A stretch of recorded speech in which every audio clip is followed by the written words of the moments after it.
la mayor parte de los casos, las innovaciones verdaderamente disruptivas, las que marcan una diferencia, empiezan mediante el foco de los clientes que se consideran menos rentables, los clientes que a priori dentro de la segmentación de clientes parecen menos interesantes.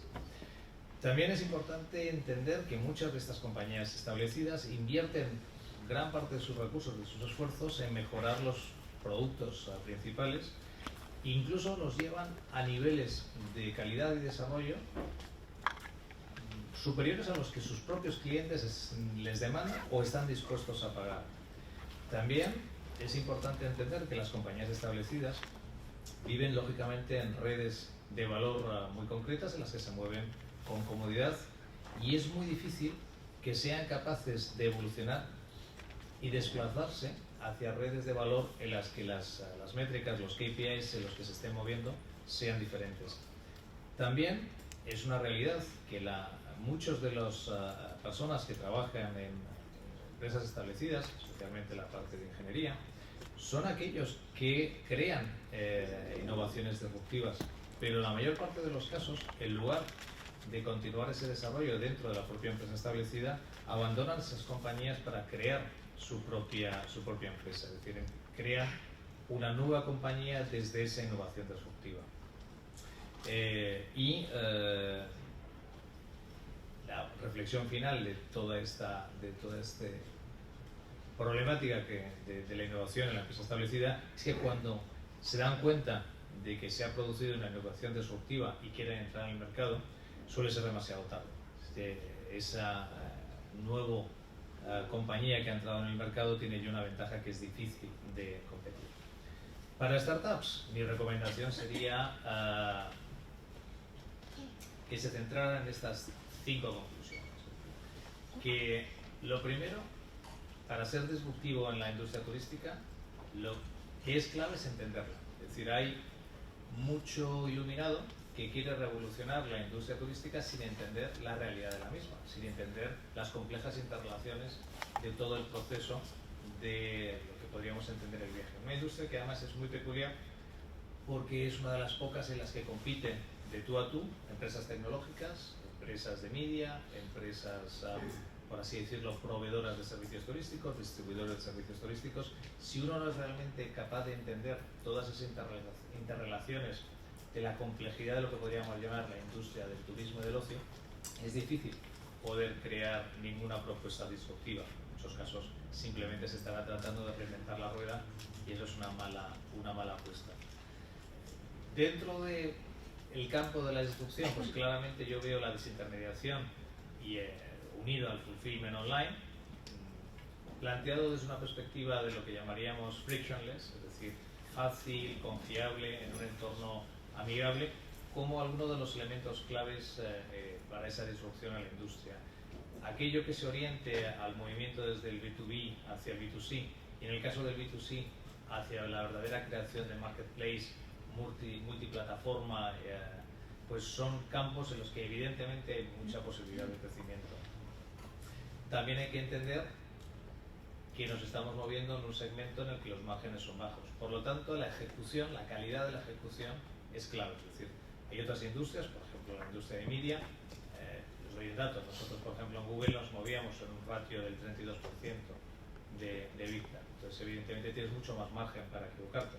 Cuando te estás moviendo en ratios que en muchos casos te están moviendo por debajo del 4%, la capacidad, tu calidad de ejecución es absolutamente clave. Es decir, no basta con una gran idea y es fundamental ser capaz de ejecutar esa idea de una forma brillante y mejorarla constantemente. Y en ese sentido también es muy importante entender el entorno de los venture capitals. Eso ya lo unimos con la parte de financiación. Es decir, una buena idea por sí sola vale poco si no eres capaz de convencer a aquellos que tienen que financiar. Es decir, hay el dicho de yo tengo una idea excelente, el problema es que se lo he explicado a 5 inversores y son 2 tontos, ninguno lo ha entendido. Pues a lo mejor resulta que el tonto eres tú.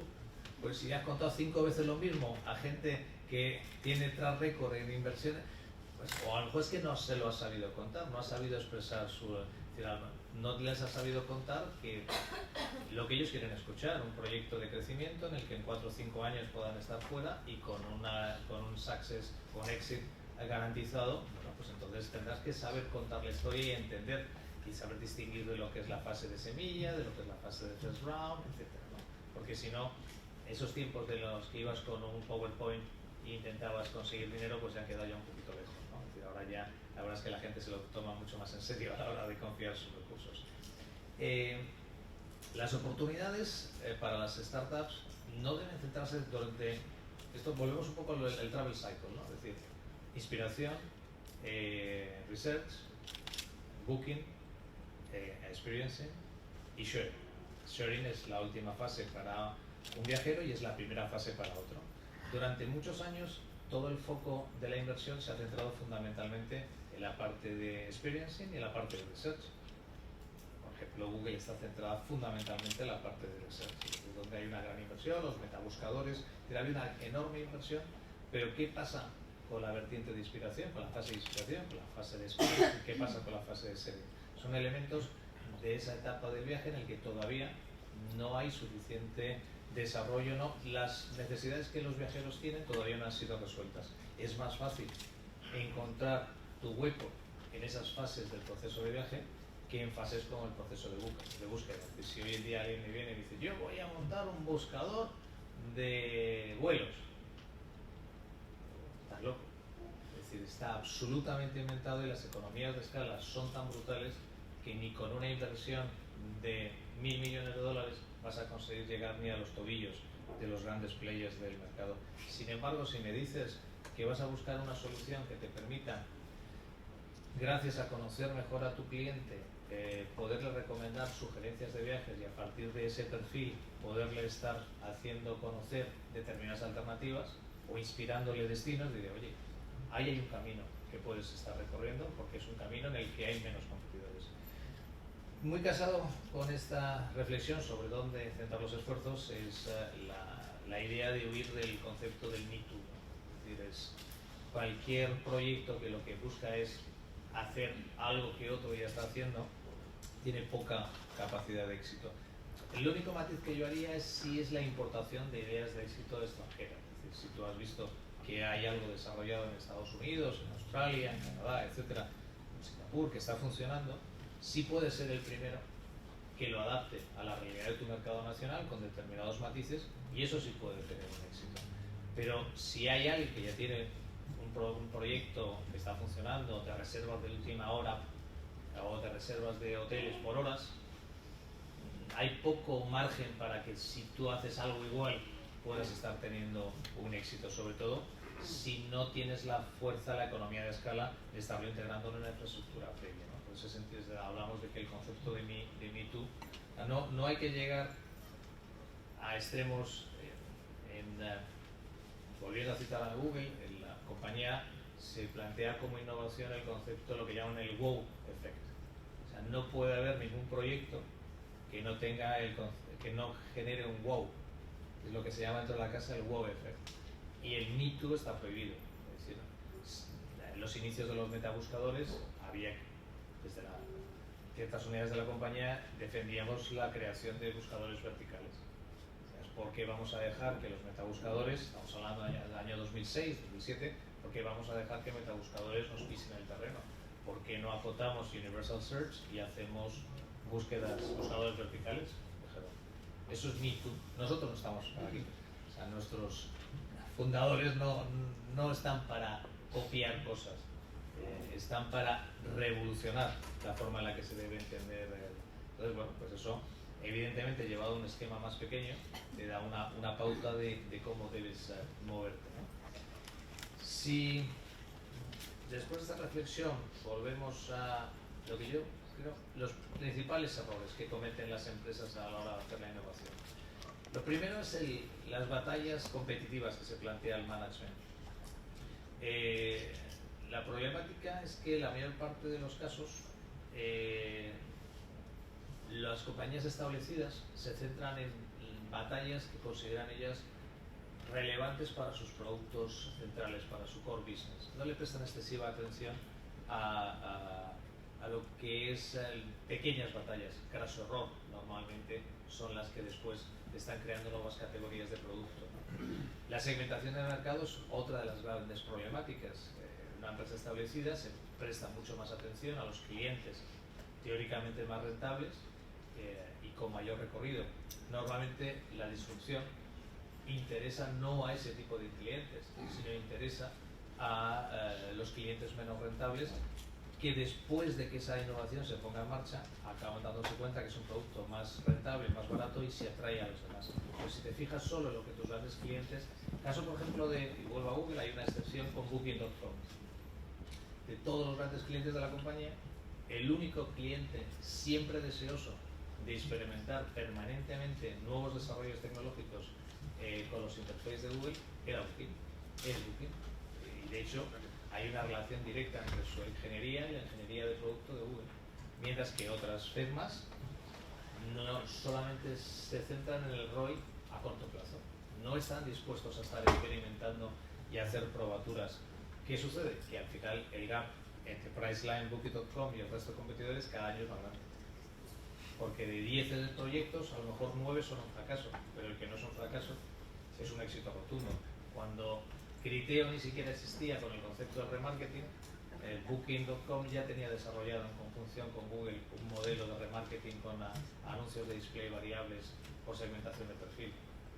Bueno, eso al principio era ridículo comparado con la inversión tradicional en AdWords. Era menos de un 1% de la inversión total. Es decir, ¿para qué están gastando tiempo de 25 ingenieros en esto? Hoy en día es una de las fuentes más baratas de atracción de tráfico de calidad para Booking. Pero para eso hay que tener una mentalidad de saber invertir también en lo que teóricamente no te da revenue en el corto plazo. Las decisiones de outsourcing también son claves, es decir, no debes permitirte el lujo de hacer un outsourcing hasta que tu producto esté absolutamente probado y sea más que excelente. A partir de ese momento sí te puedes permitir el lujo de hacer outsourcing de él mismo o partes del mismo. Muchas compañías se centran en una visión de costes a corto plazo y les lleva a no ser capaces de estar realmente dominando ese producto. El otro error típico es el concepto de management y de leadership. Si yo quiero abordar un proyecto de innovación, muchas veces las compañías lo que hacen es premiar a tíos que han sido brillantes que son dentro de su compañía, pero han sido brillantes gestionando el negocio tradicional. Y son precisamente la gente menos dotada para crear un negocio que es realmente una startup. Es decir, esta gente son intrapreneurs, no entrepreneurs, pero sí son intrapreneurs. Y son gente que tiene que estar acostumbrada a moverse en un entorno inestable, intentando arañar recursos. Entonces, se elige a grandes directivos que son grandes fracasos para dirigir estas líneas de negocio, ¿no? Otro para mí error gravísimo, es decir, el racional del crecimiento. No, lo importante en una startup interna o externa, en este caso en un proyecto interno, es el crecimiento, no me importa el beneficio. Chorradas. Es decir, es fundamental conseguir beneficios lo antes posible. No en grandes cantidades, pero sí demostrar la viabilidad de tu modelo económico. Es decir, el crecimiento por sí solo, sin venir acompañado de beneficios, es erróneo. Es decir, el concepto del hockey stick, que nos gusta tonto, que es tan bonito y que queda tan bien, empíricamente, se ha publicado hace relativamente poco, hace un par de meses, un estudio, 156.000 compañías, un estudio de Stanford, sobre startups. 156.000 compañías, yo creo que en 10 años es un buen ejemplo. ¿Sabéis en cuántas de ellas se cumple el principio de hockey stick? No llega ni al 7%. Claro. ¿Qué sobre? Un 7%. Digamos que el modelo de hockey stick funciona en este ámbito, es una auténtica falacia. Entonces, debes ser capaz de tener un modelo de negocio real que en un año más o menos te esté dando unos principios de beneficio y ahí estás comprando tiempo. Estás ya demostrando a los que te tienen a la parte, entre la parte azul y la parte verde, volvemos a Solens, de la organización, estás comprando tiempo para que te den recursos y después ya puedas crecer. Pero lo que no puedes decir, bueno, estamos perdiendo hasta la camisa, pero hemos perdido un 40%, bueno, tengo un 40% de crecimiento. No, mira, es que seguirás creciendo y seguirás perdiendo más dinero. Y dentro de 2 años esto se enterrará. No sigamos ahí, ¿no? Pautas de innovación, lo que os decía, ¿no? Sostenibilidad frente a disruptivas. Yo creo que esto, en lugar de, en aras de ganar tiempo, en lugar de bajar al detalle en ello, lo podemos ir comentando cuando estamos en la mesa. Simplemente agradeceros vuestra paciencia.